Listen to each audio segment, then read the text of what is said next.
Minesh-shaytanir-rajim. Bismillahir-Rahmanir-Rahim.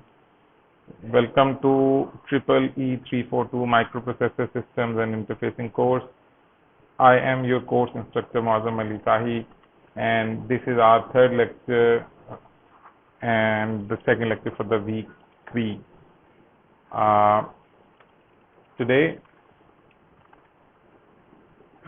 we'll be covering some basic concepts related to microprocessor architecture, and this time the microprocessor will be the specific one that we'll be gonna learning in this course. We talked about this microprocessor that we'll be talking about Intel 8088 and 8086 microprocessor. We'll be studying the interfacing technique with Intel 8088 and 8086 microprocessors. Secondly, we'll be learning about the programming model, sometimes called as programmer's model as well. In order to learn about any microprocessor, you need to know the programmer's model of that specific microprocessor. Specifically when you want to interface some stuff with it, or you want to know the details of a certain system comprising of a specific microprocessor, you need to know the programmer or the programming model of that specific microprocessor. So let's jump in. This is our 8086 or 8088 microprocessor ICs. Okay? 8088 and 8086 microprocessors both come into 40-pin dual inline package ICs. ठीक है, ये dual inline package ICs हैं जो कि हमारे पास आते हैं. बज़ाहिर दोनों identical physically identical micro processor हैं, लेकिन they are very different apart. ये इनके ऑपरेशंस बड़े डिफरेंट हैं. तो थोड़ा सा बैकग्राउंड हम देख लें कि हमने इस कोर्स में क्या करना है. Course is primarily designed for Intel 8086, but why do we keep on adding 8088 with it? So in our second lecture, we especially in the live session that we had on Monday 28th September, I asked this question, and some of you guys answered it as well, that how or what are the factors that limit the size of a microprocessor? What defines the size of a microprocessor? For example, some processors that you know of are 16-bit microprocessors, some are 32, and so on. So what is actually what are the defining factors? तो हमने कहा कि इस course के अंदर हम Intel 8086 को study करेंगे, ठीक है. लेकिन हम जब भी बात कर रहे होते हैं, हम साथ 8088 को भी ऐड कर रहे होते हैं. So what's the point, why do we want to do this? तो अब यहाँ एक चीज को बड़े ध्यान से समझ लीजिएगा. वो ये है कि for this course our main purpose is to learn this microprocessor. ठीक है, हमने इस माइक्रोप्रोसेसर तक पहुंचना है. ये माइक्रोप्रोसेसर जो है, इट्स अ 16-बिट माइक्रोप्रोसेसर. ठीक है, 16-बिट माइक्रोप्रोसेसर की वही लिमिट के डेटा बस कितनी वाइड होगी, यानी कितने बिट मेमोरी पे रीड राइट कर सकता है, रजिस्टर का साइज क्या होगा, और क्या फैक्टर्स थे, और ALU का साइज. ALU का साइज हमारे लिए तो मीनिंगलेस है क्योंकि हम आर्किटेक्चर नहीं पढ़े, हम इंटरफेसिंग पढ़ रहे हैं. लेकिन ये 3 मेन फैक्टर्स हैं. अब हमारे पास जो कि हार्डवेयर हम 8086 के साथ इंटरफेस करते हैं, वो प्रीडोमिनेंटली 8-बिट डेटा इनपुट आउटपुट के पेरिफेरल्स होते हैं. जो कि पेरिफेरल्स क्या हैं, जो डिवाइसेस हम लगा रहे हैं अपने 8086 के साथ, वो प्राइमरीली 8-बिट का डेटा रिसीव करती हैं या ट्रांसमिट करती हैं. रीड करती हैं या राइट करती हैं, in other word, in simpler terms आप ये कह सकते हैं। तो ये 16 bit micro processor, it has a capability to read 16 bit at any given clock cycle, but this limitation जो कि पेरिफेरल्स हैं, अगर हम इसको इस माइक्रो प्रोसेसर के साथ इनिशियली समझ लें, क्योंकि हमने इससे पहले, ये हमारा पहला कोर्स है माइक्रो प्रोसेसर के साथ कोई भी डिवाइस इंटरफेस करने का, तो हम अपने काम को आसान बनाने के लिए क्या काम करते हैं कि हम 8088 माइक्रो प्रोसेसर की हेल्प लेते हैं। क्यों लेते हैं? Cause it's a 8 bit micro processor,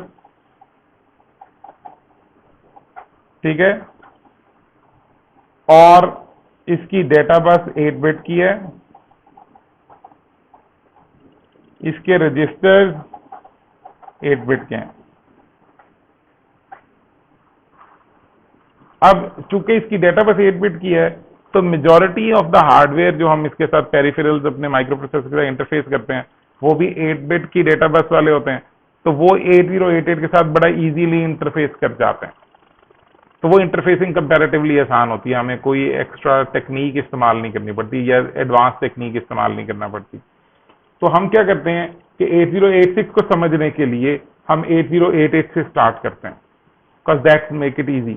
और इसकी एक और बड़ी वजह यह है कि 8088 और 8086 में सिमिलैरिटीज बहुत ज्यादा है।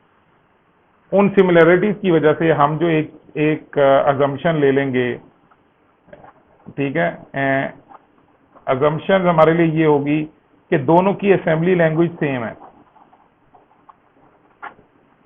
ठीक है, ऑल दो दोनों में डिफरेंसेस हैं, इन रियलिटी डिफरेंसेस हैं, लेकिन फॉर दिस कोर्स, इस कोर्स को पढ़ने के लिए हम ये कहेंगे कि जो असेंबली लैंग्वेज इस माइक्रो प्रोसेसर पे चलती है वो इस पे भी चल जाती है, और वाइस वर्सा भी है, ठीक है। तो जब भी कभी आपको कोड लिखना आएगा, उसमें ये डिस्क्रिमिनेशन नहीं होगी कि you need to write assembly language program for 8088 only और 8086 ओनली, जो वो दोनों के लिए सेम ही होगी। यानी आप ये कह दो कि असेंबली लैंग्वेज इन दोनों माइक्रो प्रोसेसर की सेम है।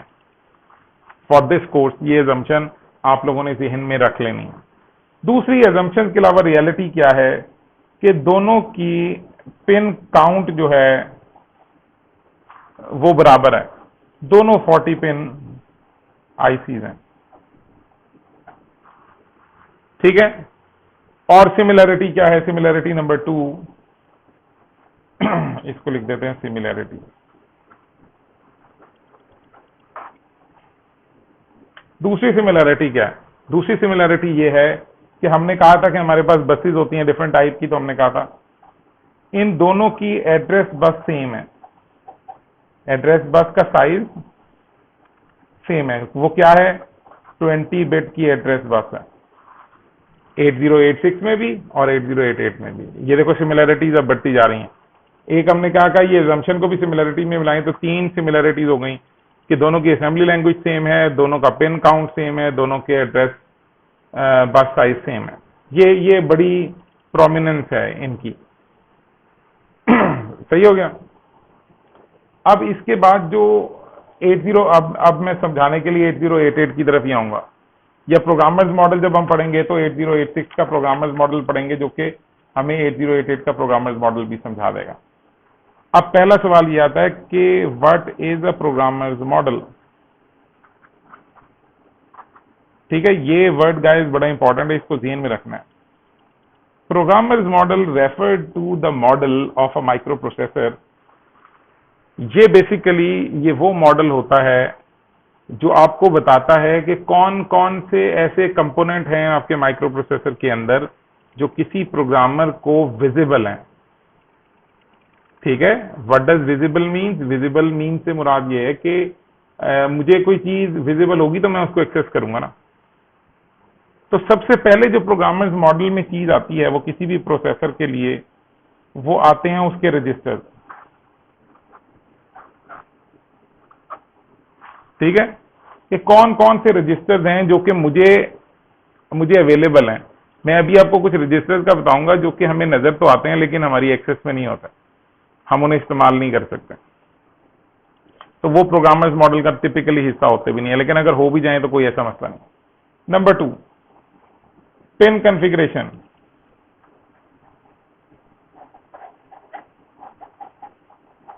प्रोग्रामर्स मॉडल में। नंबर 3 डेटा बस की वेट्स। नंबर 4 एड्रेस बस की वेट्स। अब एक बात यहां याद रखिएगा कि डेटा बस और रजिस्टर जो हैं ये डिफाइन करते हैं कि आपका प्रोसेसर कितने बिट का है। Address bus has nothing to do with it, ठीक है। और जो चीजें मजीद आएंगी, और चलो 5वीं हम ये कर लेते हैं कि असेंबली से रेलिवेंट हम कहते हैं ISA क्या है, इंस्ट्रक्शन सेट आर्किटेक्चर क्या है, कि वो कौन कौन सी इंस्ट्रक्शंस हैं जो कि ये माइक्रो प्रोसेसर परफॉर्म कर सकता है। ये सारी चीजें ब्रॉडली आपके पास जो है ये प्रोग्रामर्स मॉडल के अंडर आती, ठीक है। अब देखते हैं कि प्रोग्रामर्स मॉडल हमारे पास 8086 का क्या है और 8088 का क्या है। हमने कहा था ये सिमिलर है with a slight difference, although हम इस पर डिस्क्रिमिनेशन नहीं करते हैं क्योंकि समझने के लिए कोई ऐसा मसला नहीं। इसके पास 16 बिट रजिस्टर हैं, इसके पास 8 बिट रजिस्टर हैं। इसके बाद मैं स्लाइड पे जाऊंगा, वहां काम काफी गिवन है। पिन कॉन्फ़िगरेशन क्या है कि जी 40 पिन है, ये भी 40 पिन है। और फिर हर पिन की, जो मैंने अभी स्लाइड आपको दिखाई थी, ये पेज दिखाने से पहले मैंने आपको स्लाइड दिखाई थी जिसपे सारे उनके ऑपरेशंस वगैरह लिखे हुए थे, उनको लेबल किया हुआ था। अब चूंकि 8086 16 बिट का माइक्रो प्रोसेसर है, तो डेटा बस कितनी होगी 16 बिट की। यहां डेटा बस क्या होगी 8 बिट की। एड्रेस बस 8086 की भी 20 बिट की है और इसकी भी 20 बिट की है। और आइजा हम कहते हैं इंस्ट्रक्शन सेट आर्किटेक्चर दोनों का सेम है, स्लाइटली डिफरेंस है गाइस, ठीक है। अगर बिल्कुल सच बोलना है तो स्लाइटली डिफरेंस है, कोर्स समझने के लिए दोनों का आइजा सेम है। Instruction set architecture, instruction set basically क्या होता है, इंस्ट्रक्शन सेट होता है कि वो सारा इंस्ट्रक्शंस का मजमुआ जो कि एक स्पेसिफिक माइक्रो प्रोसेसर परफॉर्म कर सकता है। वो मैं अभी आपको दिखाता हूं, बड़ा छोटा सा इसका इंस्ट्रक्शन सेट है और बहुत इजी है, आप लोगों ने शायद अब तक देख भी लिया हो अपनी लैब्स करते हुए। तो चलो let's move on toward the slide, जो देखते हैं। तो ये बेसिकली आपके पास पिन कॉन्फ़िगरेशन है। यहाँ देखो ग्राउंड है, VCC है, AD और ये इस तरह की चीजें आपके पास हैं, ठीक है। 40 पिन IC है, ये आपको याद नहीं रखना, मैं अभी आपको बताऊंगा जब हम इंटरफेसिंग करेंगे तब हम इसको थोड़ा सा सिंप्लीफाई कर लेंगे, सही है। लेकिन ये पहले बताना थोड़ा सा जरूरी था। कुछ पे बार्स लगे हुए हैं, कुछ बार्स के बगैर हैं, इसको हम आगे चल के इंशाल्लाह देख लेंगे। अब ये देखो वो रजिस्टर्स हैं जिनको मैंने कहा, हमारे पास जो रजिस्टर्स होते हैं किसी भी प्रोसेसर के अंदर, उनको डिफरेंट कैटेगरीज में डिवाइड किया जा सकता है। हमारा जो ये वाला माइक्रो प्रोसेसर हम पढ़ने जा रहे हैं, इसके जो रजिस्टर्स हैं उनको डिवाइड किया जा सकता है इनटू जनरल पर्पस रजिस्टर्स के लिए, और फिर कुछ स्पेसिफिक पर्पस सेगमेंट रजिस्टर्स के लिए, ठीक है, कुछ बेस ऑफसेट रजिस्टर्स के लिए। तो ये हमारे पास कुछ जनरल रजिस्टर हैं जो मैं यहाँ लिखे हुए हैं, AX, BX, CX, DX। ये X वाले जो रजिस्टर्स होते हैं गाइस, ये 16 बिट के रजिस्टर्स होते हैं, ठीक है। अब चूंकि हम 8086/8088 पढ़ रहे हैं दोनों ही, तो हमारे पास जो है ये AX जो है can be divided into AH and AL।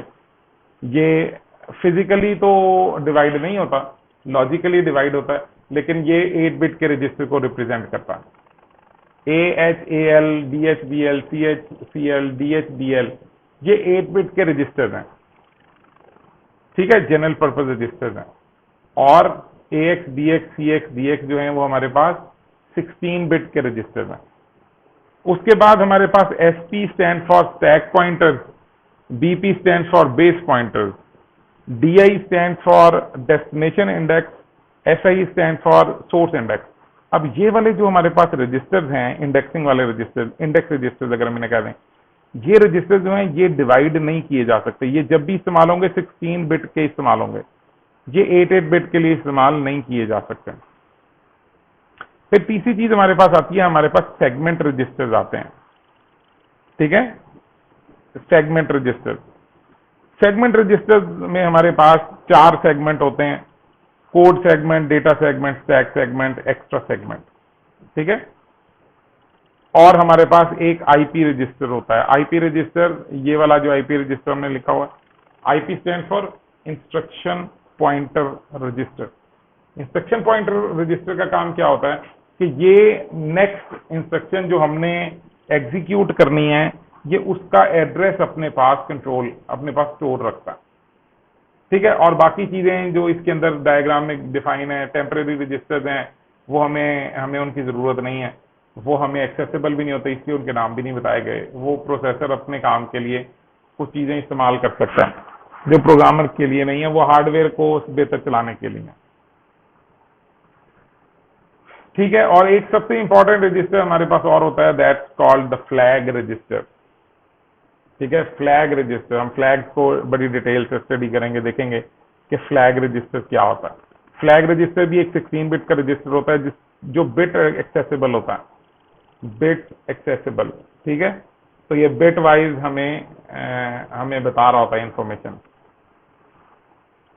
और ये इंस्ट्रक्शन क्यू है, और ये बेसिकली एक आर्किटेक्चरल व्यू है हमारा 8086 माइक्रो प्रोसेसर का, ठीक है। अब यहां देख लो कि कभी कभी लिखा आएगा कि व्हाट इज BIU, क्या है, बस interface unit. BIU fetches instruction, reads data from memory and IO ports, write data to memory and IO ports, ठीक है। ये बेसिकली एक इंटरफेस है। ये एक इंटरफेस क्या होता है, एक कनेक्शन है जो कि हमारे मेमोरी का और IO पोर्ट्स का होता है, के दरमियान बना होता है। हम अभी इसको आगे चल के भी देख लेंगे। और एग्जीक्यूशन यूनिट क्या होता है, EU execute instructions that have already been fetched by the BIU and EU function separately, ये दोनों सेपरेट चीजें हैं, ठीक है। बस इंटरफेस यूनिट, वैसे इसको अगर हम ना भी पढ़ें तो इट्स ओके। हमें जो चीज पढ़ने वाली है वो ये सेगमेंट रजिस्टर हैं। और ये देखो, ये यहाँ ये अच्छी एक स्लाइड है कि जिसके अंदर हमें जनरल पर्पज रजिस्टर्स का बता दिया गया है। अब याद रखिएगा, ये AX